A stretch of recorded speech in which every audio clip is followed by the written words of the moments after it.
Hi guys, good morning. Thank you for coming for this opening talk. And I just realized opening talk is no pressure. So anyways, just to start, I was thinking about maybe talking, when I was applying, maybe talking about design thinking, since this is what I do.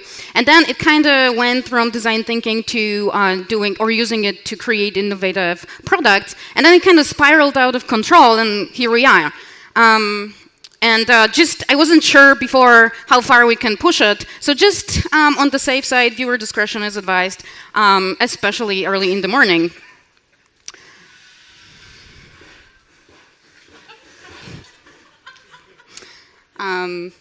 So innovation is shite. We'll try to figure it out today. Or is it? I can do an evil laugh so you can imagine it. So just to start with, some of those, I don't know if you had a pleasure to maybe see them somewhere, but we have some shoes, some umbrella shoes. We have a steering wheel laptop desk, which I think might be a big hit soon. We have the USB pet rock, my personal favorite. I'm thinking about getting a cat, and I think that might be a better option. We have air-conditioned shoes. I live in Northern Ireland, so that's not for me. And then to stay on the topic, my personal favorite, a toilet paper hat. No, I have not. There's a hat that you can put on your smartphone, and if you're tired of, right. going through the Tinder pictures, so the hand helps. Oh well, that's another one to add to the collection. So is that all? Is that all the crazy plus Tinder hand? Is that all the crazy useless innovations that we can come across? And not really. My other personal favorite, if I can get a show of hands, who here played or knows what Cards Against Humanity is? Very good, very good. So the same company, and also to stay with their premise of the game for horrible people, about 4 years ago, for Black Friday, they decided to stop their sales of the game and instead started selling a cardboard box full of poop. And they sold it to over 30,000 people. What is interesting about this one is that that invention was advertised at nothing else as literal poop, and people still bought it. What's more, that shit was sold out, pun intended. And for me, that's not only an invention, it's also like an innovative social experiment that they were trying to do to figure out if people will go for a cheap product, even if it's a crappy product. And obviously, they did. So is innovation shade, and why? Why do I think that? And what is the reasoning behind it? So exhibit S in the word shite goes for trends. So do I have an iPhone? Yes, I do. Do I need an iPhone? Not really. Of course, we have social media that I'm going to use it for, but technically even social media is not needed in my normal life. And if we go back a couple years back, with my laptop, I can do practically everything. And the fact that we use smartphones now for social media and sending pictures, those are all added features. So those are the trends. Someone figured out a smartphone, and other people started following them. So we have different brands selling smartphones currently. So for example, the touch screen now is in pretty much every single phone. Or the keyboard, which was Apple's invention for that design, because previously you had that mechanical, ugly thing, and now pretty much every single laptop is going towards that direction. So those are the trends that we're following. The exhibit H is peer pressure. They all kind of tied together as well, because peer pressure stems from trends as well. So a company figure out a smartphone, and another company wants to follow in their footsteps, get more money, sell more products, and that's the peer pressure. So if they're selling cell phones, and we're in the same industry, we need to kind of up our game to sell cell phone as well, and to get people to buy our product instead of someone else's. And then we have, for example, companies trying to figure out how to sell cameras when currently Sony and Canon are fighting over at the market. The same reason, peer pressure.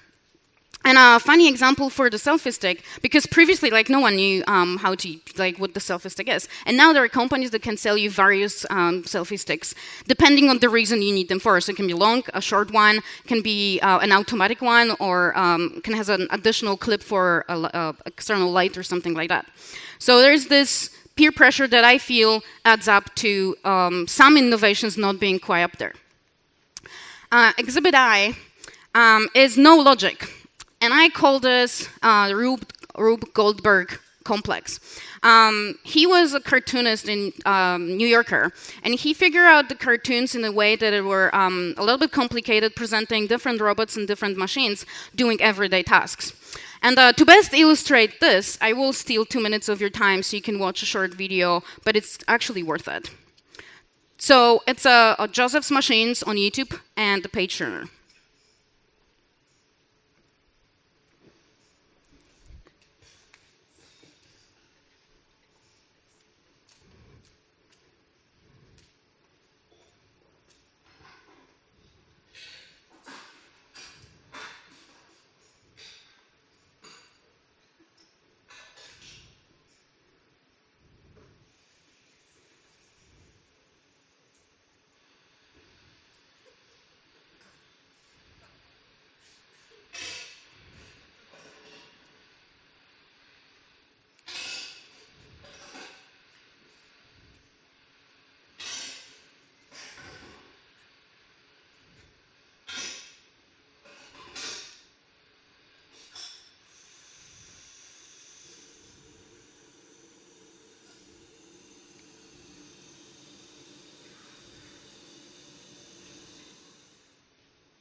Wait for it.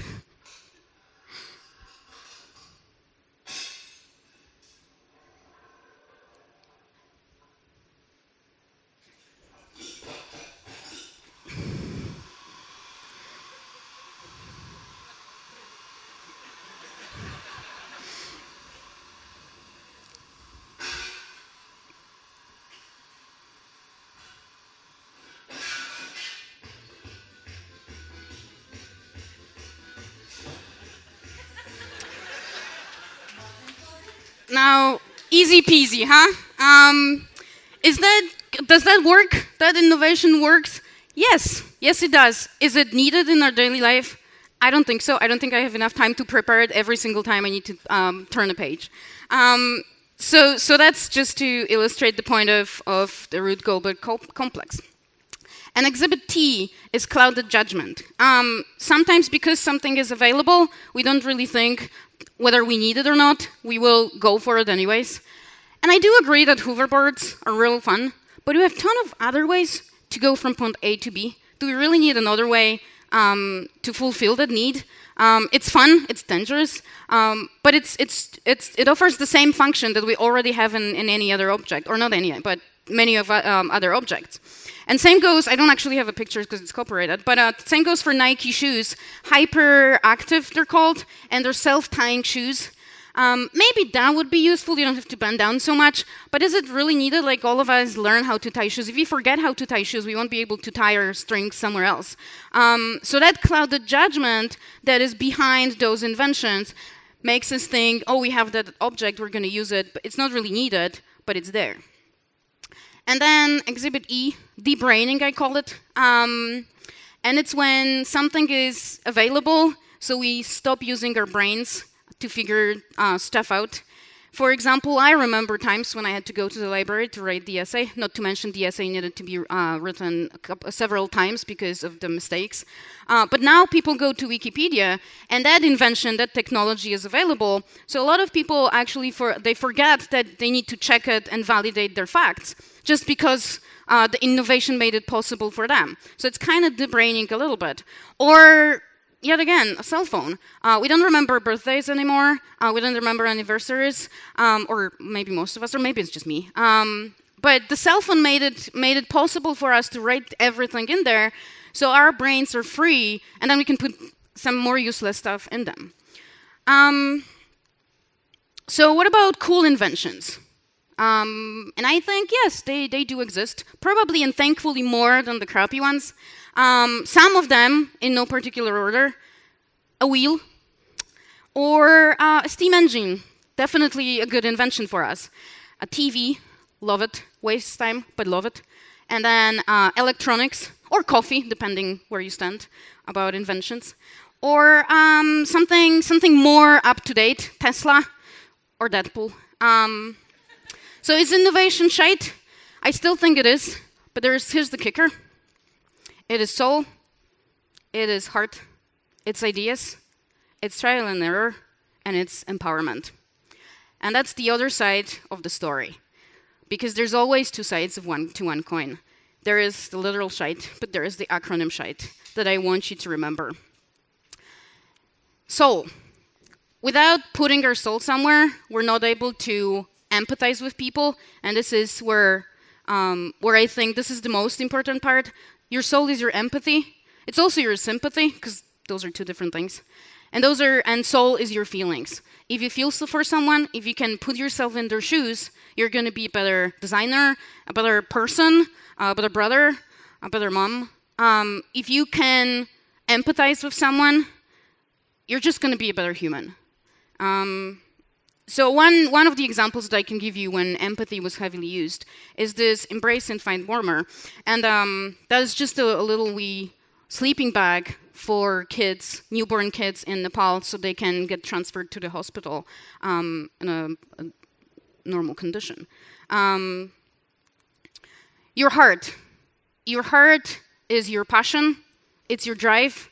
It's what you believe in. If you have passion for it, you'll do anything that needs to be done to fulfill it. You won't stop at obstacles. You will just push through. And without that heart, there wouldn't be any inventions, useless or the crappy ones or the good ones. There wouldn't be inventions if people wouldn't push through with their drive and their passion for it. So, for example, this MRI series, you can see it's all nicely pictured. And without the heart and drive of the designers to actually make something better for kids and make their experience that is already horrible because you're put on a big tube, without that drive and without the heart and talking to kids, there wouldn't be this MRI series. There is now in various hospitals in the US. And kids go there and they actually have at least a little bit of fun during their procedure. And ideas. Well, definitely, we all have ideas, and ideas are needed to push any innovation forward. And that's your creativity. That's your imagination. That's the big bowl of solutions that you can choose from and actually add them to any other invention. And a personal story of mine. Started traveling a while ago, and there's this book by Somerset Maugham. Moon is the Sixpence, it's called. And one quote says that sometimes someone is born in the wrong place, and they still know the place, and they feel okay, but they feel like they should be somewhere else. And that's where my ideas to move out of Poland started, and that's why I ended up in Derry, which is the last picture, and no one probably knows where it is. It's Northern Ireland. And without my ideas, and without my soul, and my heart to go somewhere and do something else, and live with other people than we have here, I wouldn't be there. So you need to have ideas. And then just a good way to remember that if you have a lot of ideas, then at least you have something to choose from. It's like a little library. If you only have 5 books, you have 5 books to choose from. But if you have the whole library at your disposal, you're just going to let your imagination run and definitely find something for yourself. Trial and error. Organizing an event is a trial and error, and I know this as well. Another personal story. It's trial and error. Is prototyping. Is trying to figure something out. It's gathering feedback to make it better. It doesn't matter what it is. It might be a product. It might be your relationship or something else, but it needs to be developed in an empathic way. You need to put your soul there and your heart to develop it in a way that will be good for the person that you're talking to, that you're designing for, that you have a relationship with. That's one of my favorite people, Bert Munro. He was from New Zealand, and his dream was to run a motorcycle race in the salt plains in the US. And he started with fixing his motorcycle that he called an Indian. And he actually traveled to the US, and he was quite old at that stage. But because he tinkered with his motorcycle so much, he was actually able to break the record in the salt plains many times, not only once. Because every single time, after every single race, he would come back and play with the motorcycle and try to make it better. So that's his trial and error. Empowerment. That's maybe not necessarily something that you would need beforehand, but it's something that you will get out of it. Because if you have your ideas proven, if you have your product, if you have your relationship growing, if you're growing as a human, that will give you power, and then you'll feel, oh, I can do anything. You can't really feel that if nothing happens in your life, and you can't really feel that, or at least that's my opinion, you can't really feel that if you're just sitting behind your desk and your computer. But the moment you start doing stuff, even if it doesn't work, because it's okay to fail, but then eventually you will arrive at the position when you will say, wow, I can do anything. And me being in dairy, I feel like I can go anywhere, even to a country when I don't speak the language, which might be interesting. So with all those ideas and all that empowerment, you will get the sense of fulfillment and your inner strength to push forward and be better and be more and get the acceptance of your own strengths. And this is what happened to me, and that's why I'm here. I started with design thinking, and we started trying to figure out something that we called Design Thinking Week, and was also a small conference, and that's how it all started. And then it moved me from doing different workshops, and I wasn't really very good at the very beginning, because obviously, yet again, it's okay to fail. But it moved me stage by stage to SOAP last year and to another conference. And actually, that is me speaking to a bunch of Kiwi kids in New Zealand about education. That's me in Belfast, and it's not me, but that's here. So I wouldn't be here if it wasn't for soul and heart, not only mine, but also the organizers as well.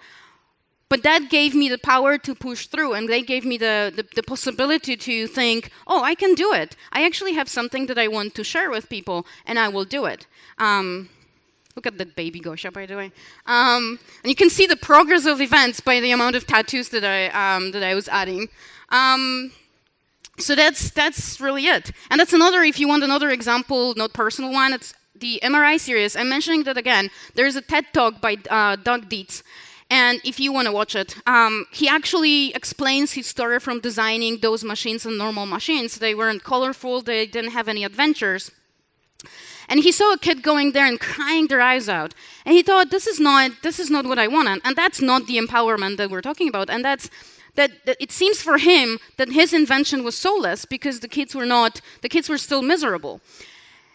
When he designed that with kids, actually, he invited kids to give them crayons and to make them draw whatever they wanted around the room and just let their creativity loose. And then the empowerment came in the form of him looking, when they launched this series, looking at a little girl that came out of the procedure room, and she was like, I want to go again, I want to go again. And that's when you feel like, okay, I feel fulfilled, and I feel like my purpose was met because kids are now happy. They're not scared by the procedure anymore. So that actually works. And a shameless plug. That's all included in design thinking, by the way.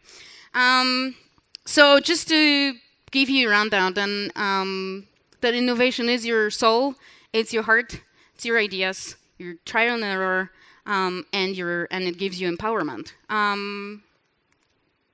So that's me. Thank you so much. I think we'll have a Q&A session with Gosia. So hopefully, if you have any questions, I'll be ready to answer them. Thank you, Gosia. That's another useless invention. Heels. Heels, another useless invention. It's useless, I reckon. Yeah, useless and difficult sometimes. Okay, questions? No questions? You're too sleepy for questions? Well, next time I'll get something that I invented, actually. Okay, we have one question from Pavel here.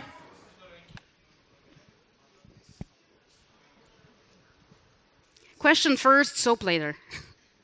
So my question is, I want to make sure I get it right. So you're saying that even though you made fun of those inventions, they're still good, right? Because they drive you to discover new things and build on top of them? Yes, see, what I wanted to include this, but I eventually didn't, was the fact that also the uselessness is needed in our lives. Because, like, no one questions, think about this, no one questions the fact that we mindlessly scroll through Instagram. But the moment you create something useless, people will start asking you, well, why did you spend your time? But your your creation of the thing, even if it's not useful, it unleashes your creativity. It's a time well spent because you'll build it. If you build it with your kids, that's even better. So yes, I do think so. It doesn't necessarily mean that I'm going to use the air-conditioned shoes in a country that it's flooded every single day. But but it's still an idea, and that another part of it is that those ideas can inspire you, and you can arrive from shoes to, I don't know, like a hoverboard with an umbrella or something, if you connect them.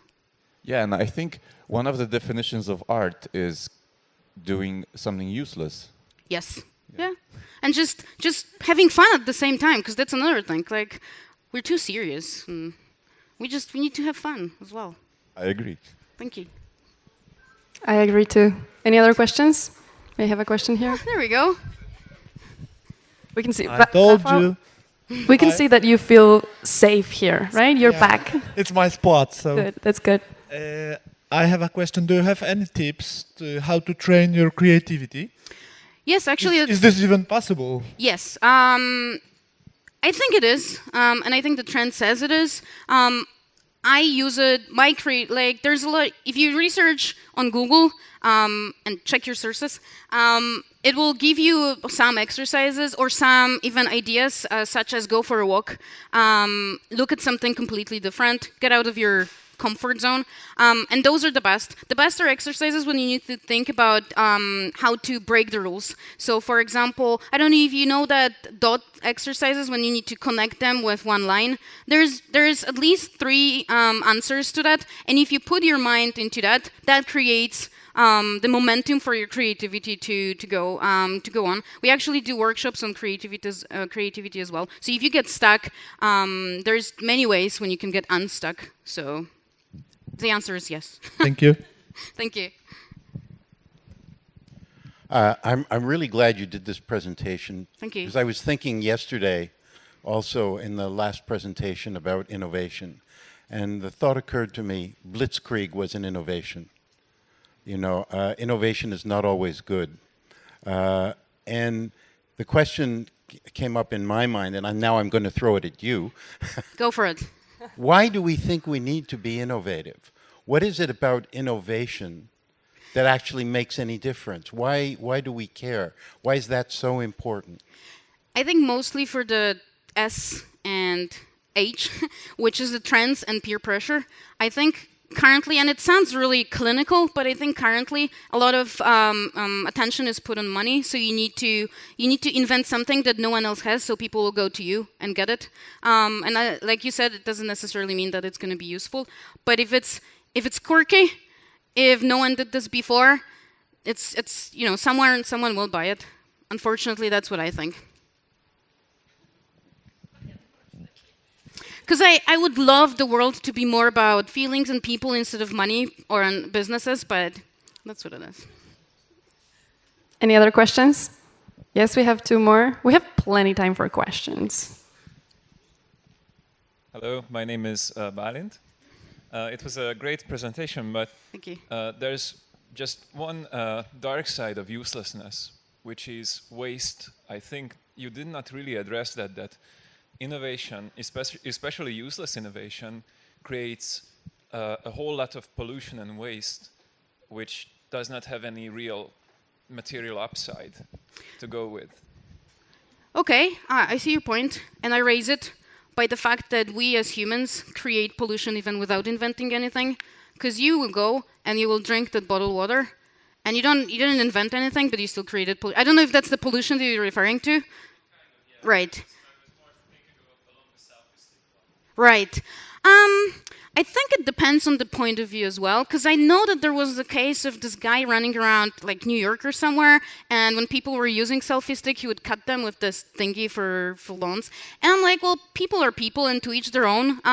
As long as we're not, to me, sort of piggybacking on what you said, as long as we're not create the real pollution, because we already have tons of that, I'm fine with that. I'm okay. If you want to use it, it's fine. No judgment zone. Yeah. Good point, though. I will include it in the next version. There's a question from Rahel. Hi. So, back here. I am standing up. Hi.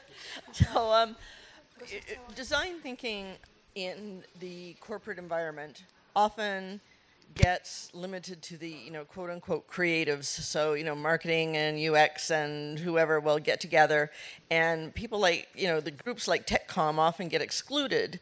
But we have seen, for example, yesterday and today, the various benefits that we can bring to the table if we have some innovation in the way we present content to users. So instead of the old-fashioned PDF, that we integrate our content. So is there any, what do you see as a trend, or is it a trend, to start expanding design thinking to include TechCom and technical writing and, that kind of the non-marketing content? Right. Like not necessarily the creative content. That's what you mean. Like not persuasive in the sense content. of, So persuasive content would be marketing brand, but the informational content. So Right. TechCom training, support, integrated content. Content that goes into products and so on.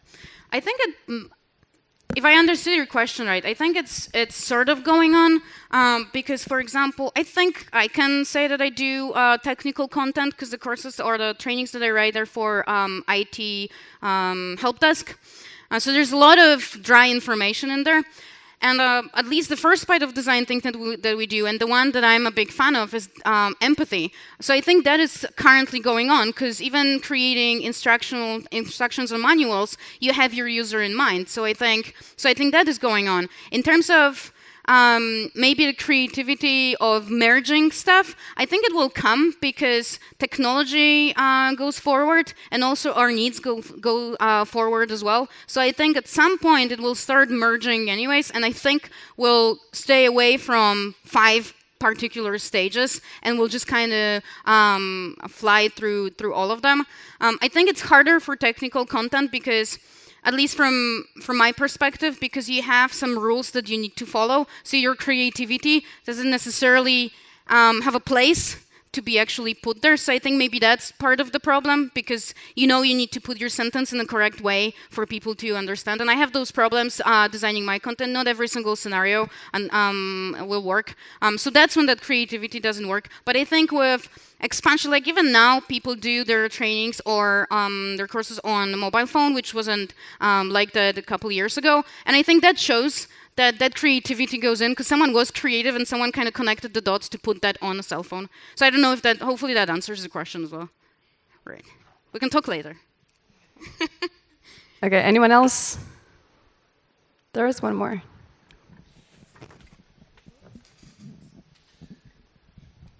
Hi. I just thought, from your experience, do you have like any tools, or maybe during the work with your team, do you have like the moment to step back and look at the project you did? What kind of the shite you produce? Yes. What kind of what? Sorry. The shite. You said that right. innovation is shite. Yeah. Well, so, we don't produce shite. No, of course, nobody thinks this way. Right. But this is my question. So, Right. do you have the moment to I don't know, step back?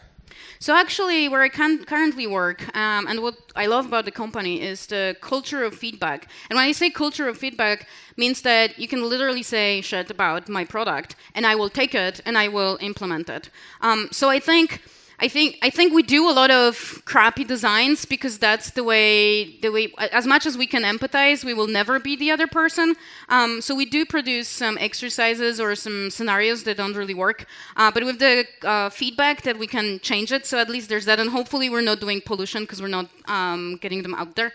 But when it comes to tools, there are a couple of techniques that I would use with my team that kind of refer to, yet again, being empathic towards someone and going back and checking whether your target group, which yet again sounds very clinical, but whether the people who will be doing your content are, if you're in their minds and if you're trying to do that. We have some.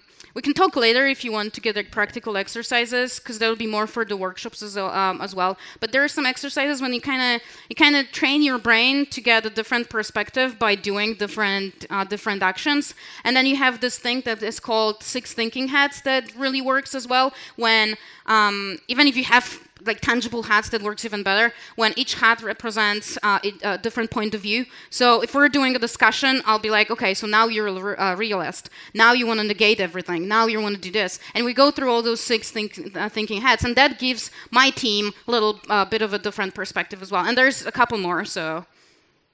Thank you. I'll try to catch you during the coffee break. Yeah, sure. I have 2 other things I want to do. Can we get the, right.